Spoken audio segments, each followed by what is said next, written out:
बिस्मिल्लाहिर्रहमानिर्रहीम। Dear students, मैं हूं मोहम्मद मुनीर अहमद। कोर्स है फाइनेंशियल अकाउंटिंग। आज हम इस कोर्स के यूनिट 1 जिसका टाइटल है accounting in business. Dear students, इस यूनिट 1 को 2 प्रोग्राम्स में स्प्लिट किया गया है। आज हम इस यूनिट के पहले प्रोग्राम फंडामेंटल्स ऑफ अकाउंटिंग के बारे में डिस्कस करेंगे। इस प्रोग्राम में हम किन कंटेंट्स को कवर करेंगे, इनमें importance of accounting, users of accounting information, generally accepted accounting principles क्या हैं, what are the international standards of accounting and some information about accounting principles and accounting assumptions.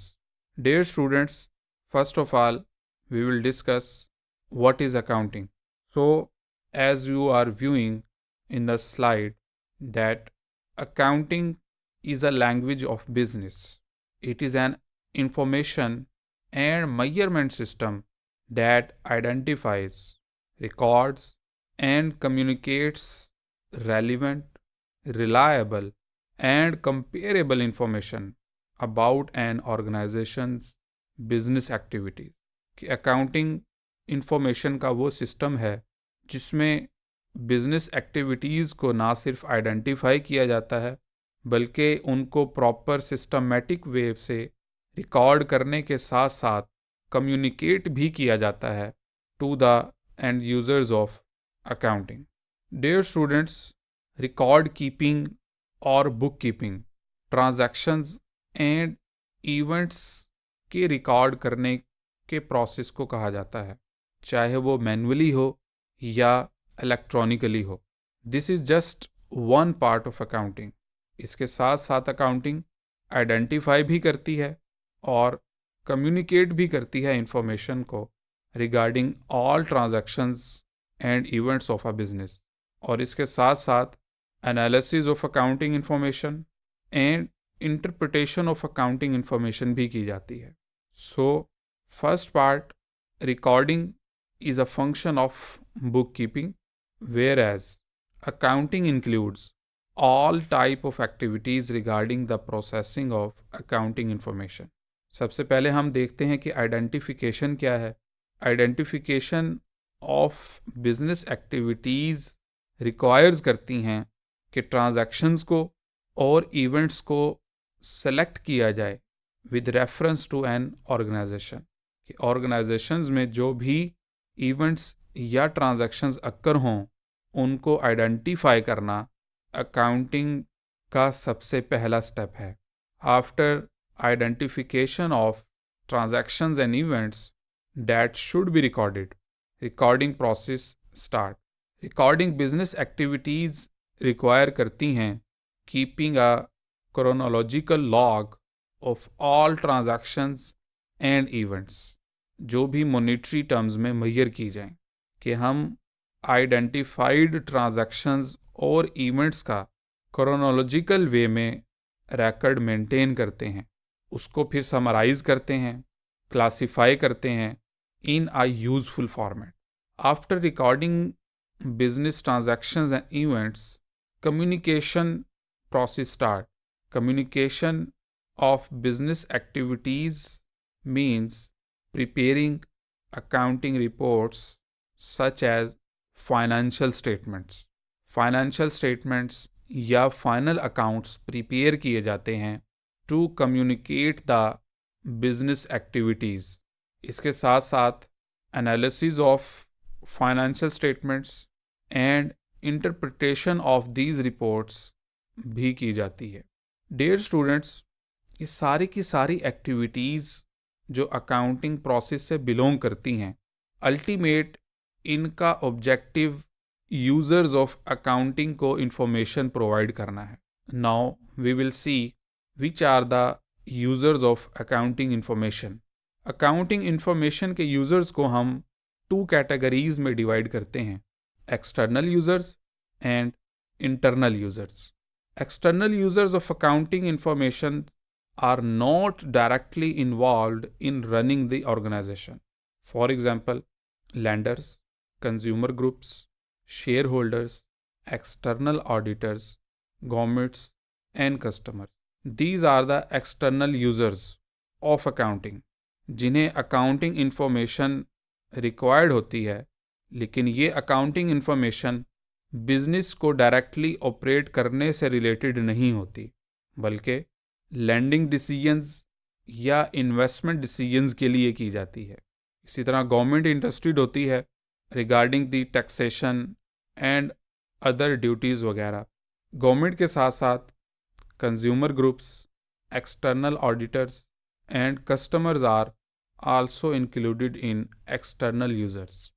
The second group of users is internal users, which include managers, officers, internal auditors, sales staff, budget officers, and controllers. Internal users requires information of business in managing and operating an organization. Internal users ये चाहते हैं कि efficiency और effectiveness of N organisation को achieve किया जाए, इसे improve किया जाए। तो इसे इम्प्रूव करने के लिए अकाउंटिंग इंफॉर्मेशन रिक्वायर होती है। Dear students, there are two types of accounting, main categories of accounting: financial accounting and managerial accounting. External users are interested in financial accounting because it provides external users with financial statements.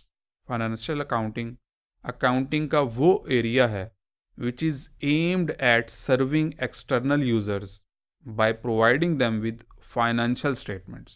Whereas managerial accounting का वो area है that serves the decision making needs of internal users. Managerial accounting information provide करती है internal users को to improve the efficiency and effectiveness of business. So this course belongs to financial accounting. Now there are some rules which are followed in preparing the financial accounting. Financial accounting is governed by a set of rules we call generally accepted accounting principles और GAAP. Short form में हम इन्हें GAAP कहते हैं, और GAAP stand for generally accepted accounting principle. ये वो rules हैं, वो प्रिंसिपल्स हैं which are followed in preparing the financial accounting. So financial accounting practice इन रूल्स को फॉलो करती है. इन रूल्स को फॉलो करने के जो ऑब्जेक्टिव्स हैं, उन ऑब्जेक्टिव्स में reliable, relevant and comparable information provide करना. जनरली एक्सेप्टेड अकाउंटिंग प्रिंसिपल्स इन तीन मेजर कैटेगरीज को, इन तीन मेजर करैक्टरिस्टिक्स को डिस्क्राइब करते हैं कि जो भी इंफॉर्मेशन फाइनेंशियल अकाउंटिंग प्रोवाइड करेगी, उस इंफॉर्मेशन के ये तीन करैक्टरिस्टिक्स होना ज़रूरी है. Number 1, the information must be relevant. Relevant information impact करती है डिसीजंस को of the informed users for financial information. अगर इंफॉर्मेशन रेलिवेंट नहीं होगी तो ये यूजर्स के डिसीजन को इम्पैक्ट नहीं करेगी. The second characteristics of information is reliable information. Reliable information से मुराद वो इंफॉर्मेशन है कि that must be trusted bye users, कि यूज़र्स ऑफ अकाउंटिंग इस इंफॉर्मेशन पर ट्रस्ट करें. And the last characteristics that must be possessed by accounting information is comparable information. Comparable with entity, comparable with other entities and comparable with previous periods. कि जब भी हम comparability की बात करेंगे तो इससे मुराद ये होगा कि डिफरेंट एंटिटीज़ के साथ ऑर्गेनाइजेशन की इंफॉर्मेशन कंपेरेबल हो और प्रीवियस पीरियड की इंफॉर्मेशन के साथ भी कंपेरेबल हो. So these characteristics must be possessed by accounting principles. Dear students, in USA, normally gaps are followed in preparation of financial accounting. whereas internationally accounting standards, which are called international accounting standards and international financial reporting standards, are followed. US based companies gaps follow करती हैं। इसी तरह different और countries हैं जो international accounting standards को follow नहीं करते, वो अपने बनाए हुए गैप्स को फॉलो करते हैं। But due to globalisation companies different areas में इन्वेस्ट करती हैं, डिफरेंट कंट्रीज़ में अपनी ब्रांचेस ओपन करती हैं, तो उन तमाम कंट्रीज़ में ऑपरेट करने वाली कंपनीज़ के लिए किसी एक स्टैंडर्ड का होना बहुत ज़रूरी है। तो इसलिए financial accounting standard board, which is a accounting standard setting body of USA, and international accounting standard board, which is a accounting standard setting body globally, इन दोनों ने मिलकर एक प्रोजेक्ट शुरू किया 2000 में कि we will work together to develop a common accounting standards which are globally accepted. So, International Accounting Standard Board issues international financial reporting standards that identify preferred accounting practices to create harmony among accounting practices of different countries. Dear students, International Accounting Standard Board एक independent group है जो consist करता है 16 individuals पर, which are from many countries, और ये board issue करता है इंटरनेशनल फाइनेंशियल रिपोर्टिंग स्टैंडर्ड्स को that identify preferred accounting practices. As we already discussed that in today's global economy there is increased demand by external users for comparability in accounting reports. This demand often arises when companies wish to raise money from lenders and investors in different countries. Lenders और investors जब मुख्तलिफ countries से belong करेंगे और किसी एक company में invest करना चाहेंगे, तो वो इस बात की भी डिमांड करेंगे कि उन कंट्रीज़ की अकाउंटिंग रिपोर्ट्स कंपेरेबल होनी चाहिए। अगर स्टैंडर्ड हार्मोनाइज्ड होंगे तो एक company potentially single financial statements produce कर सकेगी इन ऑल फाइनेंशियल मार्केट्स। तो keeping in view the need of global economy, differences between US gap and IFRS slowly कम होते जा रहे हैं। फाइनेंशियल अकाउंटिंग स्टैंडर्ड बोर्ड और international accounting standard board try कर रहे हैं कि वो यूएस गैप को और अकाउंटिंग स्टैंडर्ड्स को एक common single set of accounting standards में कन्वर्ट कर लें जो ग्लोबली यूज़ किए जाएं। तो this was some information regarding the international accounting standards body and Financial Accounting Standard Board. So this was the information regarding the Financial Accounting Standard Board and International Accounting Standard Board. Dear students, these two boards are attempting to converge and enhance the conceptual framework that guides standard setting. The framework consists broadly of the following. इन दो boards ने सबसे पहले जो work किया वो conceptual framework of accounting पर work किया ताकि एक ग्लोबली एक्सेप्टेड फ्रेमवर्क डेवलप किया जाए और इस कंसेप्चुअल फ्रेमवर्क ऑफ अकाउंटिंग के मुताबिक तमाम स्टैंडर्ड्स को सेट किया जाए।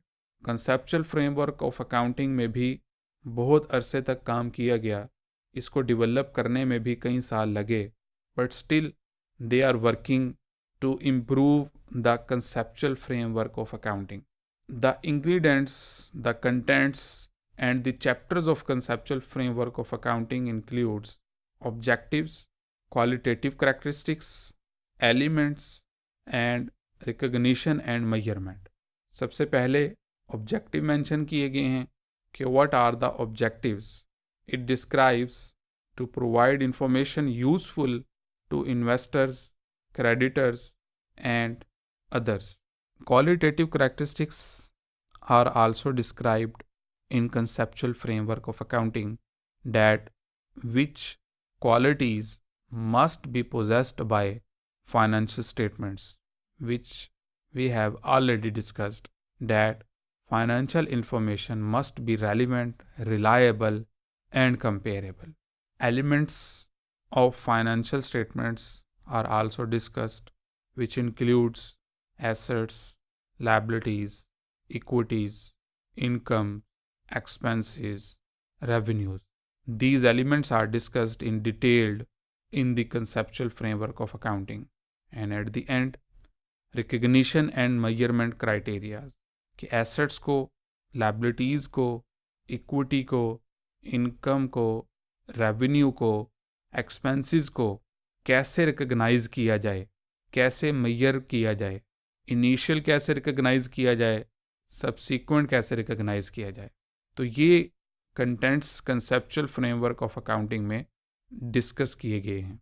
Dear students, there are some principles and assumptions of accounting. These are the fundamental principles which must be followed while preparing the financial statements. उन principles में सबसे पहला principle revenue recognition principle है. Revenue recognition principle require करता है कि revenue को उस वक्त रिकॉर्ड किया जाए, उस वक्त रिकॉग्नाइज किया जाए जब एक्चुअली ये अर्न हो जाए. अगर किसी से एडवांस में आपने कैश वसूल कर लिया है और सर्विसेज परफॉर्म नहीं की, तो जब तक सर्विसेज परफॉर्म ना की जाएं, उस वक्त तक रेवेन्यू को रिकॉग्नाइज ना किया जाए. और रेवेन्यू परफॉर्म करने के बाद अगर आपको इमीडिएटली कैश रिसीव ना हो, तो कैश रिसीव होने का इंतज़ार ना किया जाए, बल्कि रेवेन्यू को रिकॉग्नाइज कर लिया जाए. In the same way it measure revenue by cash received plus cash value of items received. कि जितना कैश रिसीव हो या रिसीव होना हो, और उस कैश के अलावा अगर नॉन कैश आइटम्स हमें रिसीव हों, तो उन नॉन कैश आइटम्स की वैल्यू को भी रिकग्नाइज किया जाए. Dear students, revenue recognition principle के अलावा सेकंड प्रिंसिपल है मैचिंग प्रिंसिपल. मैचिंग प्रिंसिपल हमें ये बताता है कि a company must record its expenses incurred to generate the revenue reported. कि जो एक्सपेंसेस जिस रेवेन्यू को जनरेट करने के लिए अक्कर हुए हैं, उसी रेवेन्यू के अगेंस्ट उन एक्सपेंसेस को सेट ऑफ किया जाए, एलिमिनेट किया जाए. ये ना हो कि रेवेन्यू आपने एक पीरियड में रिकॉर्ड की और उस रेवेन्यू को जनरेट करने के लिए जितने एक्सपेंडिचर्स आपके इंकर हुए हैं, वो एक्सपेंडिचर्स आप किसी और पीरियड में रिकॉर्ड करें, बल्कि रेवेन्यूज़ और उस रेवेन्यू के नतीजे में होने वाले एक्सपेंसेस को सेम पीरियड में रिकॉर्ड किया जाए. Third principle is cost principle. It states that accounting information is based on actual cost and actual cost is considered objective. Cost principle हमें बताता है कि अकाउंटिंग इंफॉर्मेशन एक्चुअल कॉस्ट पर base करनी चाहिए, और हम कॉस्ट से मुराद हिस्टोरिकल कॉस्ट लेते हैं. Now conceptual framework of accounting describes different measurement criteria. कि हम एसेट्स को मुख्तलिफ क्राइटेरिया की बेसिस पे मेजर कर सकते हैं. कॉस्ट पर भी मेजर कर सकते हैं, नेट रिलाइजेबल वैल्यू पर भी मेजर कर सकते हैं, और मार्केट वैल्यू पर भी मेजर कर सकते हैं. Last principle is full disclosure principle. A company is required to report the details behind financial statements that would impact users decision. कि कोई भी ऐसी इंफॉर्मेशन जो यूजर्स के डिसीजन को चेंज कर सकती है, उस डिसीजन को इम्पैक्ट कर सकती है, उस इंफॉर्मेशन को डिस्क्लोज करना ज़रूरी है फॉर द कंपनी. कोई भी ऐसी इंफॉर्मेशन जो यूज़र्स के डिसीजन को चेंज कर दे, उस इंफॉर्मेशन को हम हाइड नहीं कर सकते. So company is required to report the details behind the financial statements, कि फाइनेंशियल स्टेटमेंट्स प्रिपेयर करने के लिए जो भी इंफॉर्मेशन यूज़ हुई है, और वो इंफॉर्मेशन अगर सिग्निफिकेंट इंफॉर्मेशन है, मटेरियल इंफॉर्मेशन है, कि जो यूज़र्स के डिसीजन को चेंज कर दे, तो उस इंफॉर्मेशन को डिस्क्लोज़ करना ज़रूरी है। तो ये information usually notes to financial statements में शो की जाती है। Apart from the principles of accounting there are some assumptions. These assumptions are going concern assumption, monetary unit assumption, business entity assumption, and time period assumption. Going concern assumption हमें ये बताती है, ये state करती है कि in the absence of information to the contrary, business entity is assumed to continue operations into the foreseeable future. कि जब तक कोई ऐसी इंफॉर्मेशन अवेलेबल ना हो कि ये बिज़नेस डिज़ोल्व हो जाएगा, बिज़नेस अपनी एक्टिविटीज़ स्टॉप कर देगा, उस वक्त तक हम ये अज्यूम करेंगे कि business will continue its operations instead of being closed और सोल्ड. तो this is the very fundamental assumption of accounting, that is known as the going concern assumption. Next assumption is monetary unit assumption. This assumption states that each and every transaction and events can be expressed in monetary units. कोई भी ऐसी transaction या event जिसको हम कोई monetary value assign ना कर सकें, तो उस ट्रांजैक्शन या इवेंट को हम अकाउंटिंग में रिकॉर्ड नहीं करेंगे. Each and every transaction and events must be expressed in monetary units. The third assumption is business entity assumption. Business entity assumption हमें ये बताती है कि business activities must be separated from the owner's personal activities. A business is accounted for separately from other business entities, including its owner. Her entity को separately account for किया जाएगा. किसी एक एंटिटी की इंफॉर्मेशन किसी दूसरी एंटिटी की information में इनकॉर्पोरेट नहीं की जाएगी. इसी तरह ऑनर की जितनी ट्रांजैक्शंस होंगी, जो उसकी पर्सनल ट्रांजैक्शंस होंगी, that must be separated from the business transactions. This is the business entity assumption कि each business unit has its independent entity. The last assumption is time period assumption. Time period assumption presume करती है कि life of a company can be divided into time periods. वो time periods month भी हो सकते हैं, years भी हो सकते हैं, quarterly भी हो सकते हैं, और हर उस time period के end पर useful reports prepare की जाती हैं. तो this assumption tell us कि life of a company को स्प्लिट किया जाए into some span of time. Usually companies at the end of each financial year अपनी तमाम एक्टिविटीज़ को फाइनेंशियल स्टेटमेंट्स में रिपोर्ट करती हैं. सो डियर स्टूडेंट्स, इसके साथ ही आज का हमारा प्रोग्राम कंप्लीट हुआ. हम रिवाइज़ कर लेते हैं कि हमने इस प्रोग्राम में आज क्या क्या डिस्कस किया. इस प्रोग्राम में हमने सबसे पहले अकाउंटिंग के प्रोसेस को डिस्कस किया, अकाउंटिंग की इम्पोर्टेंस क्या है और इसका प्रोसेस क्या है. Then we discussed external and internal users.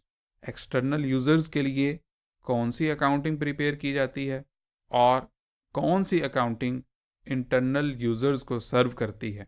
फिर हमने डिस्कस किया जनरली एक्सेप्टेड अकाउंटिंग प्रिंसिपल्स के बारे में, अकाउंटिंग प्रिंसिपल्स की सेटिंग के बारे में, इंटरनेशनल स्टैंडर्ड्स के बारे में, कंसेप्चुअल फ्रेमवर्क ऑफ अकाउंटिंग हमें क्या बताता है, और एट द एंड हमने डिस्कस किए principles and assumptions of accounting. Dear students, उम्मीद है आपको ये प्रोग्राम बखूबी समझ आ गया होगा. नेक्स्ट प्रोग्राम में हम नेक्स्ट टॉपिक के साथ, न्यू कंटेंट्स के साथ दोबारा मिलेंगे. अपना और अपने गिरदोनवाह का ख्याल रखिएगा। अल्लाह हाफ़िज़।